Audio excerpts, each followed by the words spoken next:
Shalom, amados, bom dia! Vamos para mais um vídeo de leitura da Bíblia. Hoje nós vamos ler 1 Reis 19. Você vai ler em casa, 1 Reis 20 e 21. Eu não vou ler 2 capítulos, que o próximo é bem longo. Então vamos ler só o 19, que é bem rapidinho, amém? Vamos orar, chamar o nosso amigo Espírito Santo para mais essa live em nome de Jesus. Amigo Espírito Santo, toma cada um de nós nas suas mãos. Toma essa manhã, Pai, que se inicia, nos ajude a concluir o nosso propósito de leitura da Bíblia nesse ano. Perdoa o meu atraso, perdoa aqueles que também estão atrasados e que se propuseram, mas eu creio que o Senhor é um Deus que, por mais que nós estejamos atrasados em qualquer área da vida, o Senhor é poderoso para nos reorganizar, tomar a nossa mente, a nossa concentração. É o que eu te peço nessa manhã, em nome de Jesus. Amém. Vamos começar a leitura? Elias no Monte Sinai. O rei Acabe contou à sua esposa Jezabel tudo que Elias havia feito e como havia matado a espada todos os profetas do Deus Baal. Aí ele mandou um mensageiro a Elias com o seguinte recado: que os deuses me matem se até amanhã, a esta hora, eu não fizer com você o mesmo que você fez com os profetas. Elias ficou com medo e, para salvar a vida, fugiu com seu ajudante para a cidade de Berseba, que ficava na região de Judá. Deixou ali o seu ajudante e foi para o deserto, andando um dia inteiro. Aí parou, sentou-se na sombra de uma árvore e teve vontade de morrer. Então orou assim: já chega, ó Senhor Deus, acaba agora com a minha vida. Eu sou um fracasso, como foram os meus antepassados. Quem nunca, né? Quem nunca chegou num ponto da vida que não teve vontade de morrer? Quem nunca, em algum tempo, não pediu ao Senhor e o questionou: por que que eu nasci?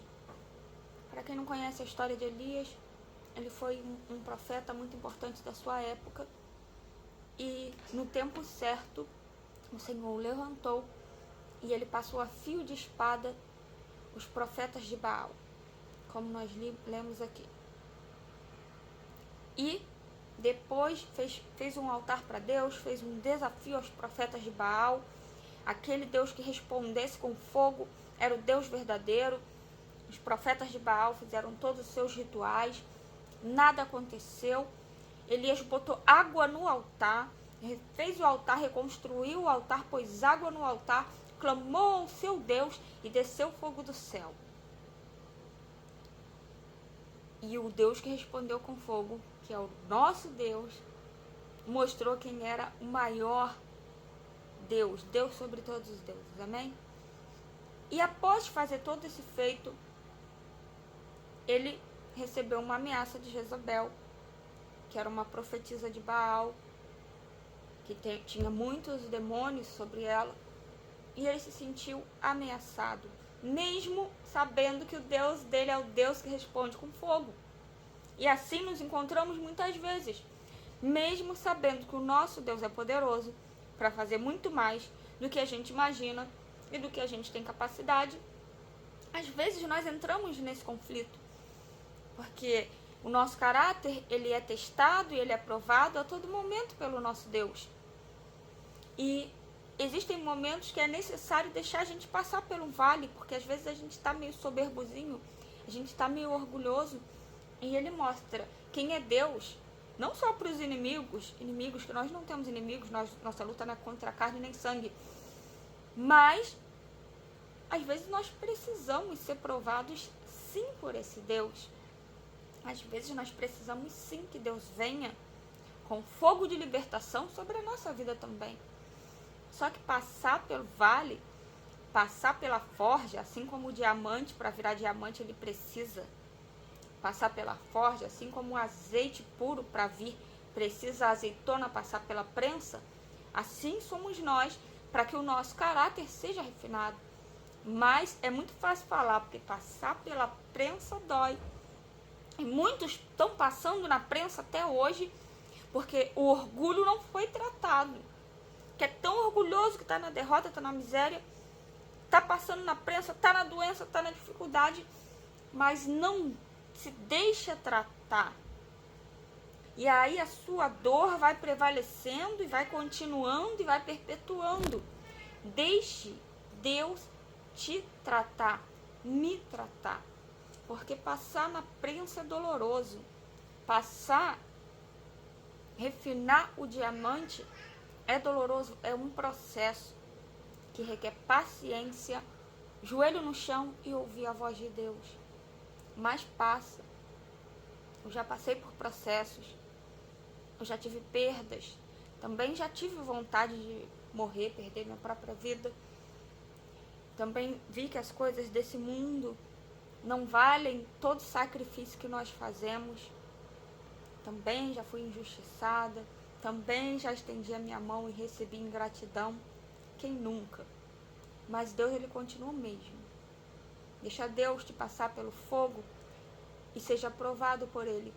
Saia dessa situação nesse dia em nome de Jesus. Tenhamos humildade para receber o tratar de Deus, amém?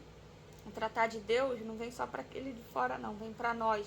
Assim como as bênçãos também não vem só para nós, vem para todo aquele que busca e encontra e se esforça, amém?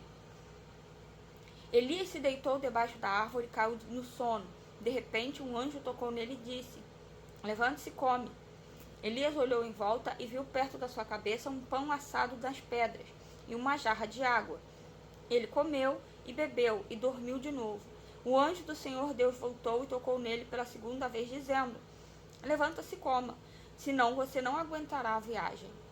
Elias se levantou, comeu e bebeu, e a comida lhe deu força bastante para andar 40 dias e 40 noites até o Sinai, o monte sagrado. O alimento de Deus é diferente.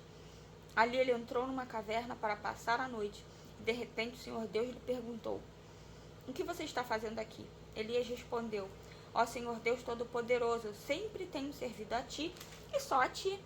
Mas o povo de Israel quebrou a sua aliança contigo, quebrou teus altares, matou teus profetas. Eu sou o único que sobrou e eles estão querendo me matar. O Senhor Deus disse: saia e vá ficar diante de mim no alto do monte. Então o Senhor passou por ali e mandou um vento muito forte que rachou os morros e quebrou as rochas em pedaços. Mas o Senhor não estava no vento. Quando o vento parou de soprar, veio um terremoto. Porém, o Senhor não estava no terremoto. Depois do terremoto veio o fogo, mas o Senhor não estava no fogo. E depois do fogo veio um sussurro calmo e suave. Quando Elias ouviu o sussurro, cobriu o rosto com a capa. Então saiu e ficou na entrada da caverna. E uma voz lhe disse: o que você está fazendo aqui, Elias? Ele respondeu: ó Senhor Deus Todo-Poderoso, eu sempre tenho servido a ti e só a ti. Mas o povo de Israel quebrou a sua aliança contigo, derrubou teus altares e matou todos os teus profetas. Eu sou o único que sobrou e eles estão querendo me matar. Então o Senhor Deus disse: volte para o deserto, que fica perto de Damasco. Chegando lá, entre na cidade e unja Azael como rei da Síria. Unja Jeú, filho de Ninsi, como rei de Israel, e unja Eliseu, filho de Safate de Abel-Meolá, como profeta, para ficar em lugar de você.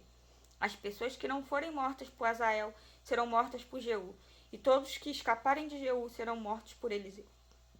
Mas eu deixarei 7.000 pessoas vivas em Israel, isto é, todos aqueles que não adoraram o Deus Baal e não beijaram a sua imagem. A chamada de Eliseu. Elias saiu e encontrou Eliseu, que estava arando a terra. Na frente dele iam 12 pares de bois, e ele estava arando com o último par. Elias passou perto de Eliseu e jogou a sua capa em cima dele. Então Eliseu largou os seus bois, correu atrás de Elias e disse: deixe que eu vá beijar o meu pai e a minha mãe, e depois eu irei com você. Elias respondeu: está bem, pode ir, não estou impedindo.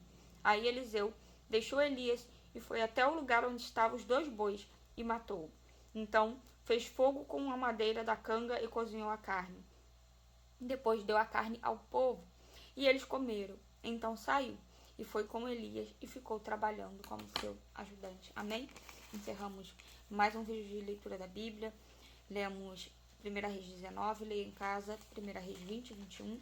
Que o Senhor abençoe o seu dia. Em nome de Jesus. Shalom Adonai.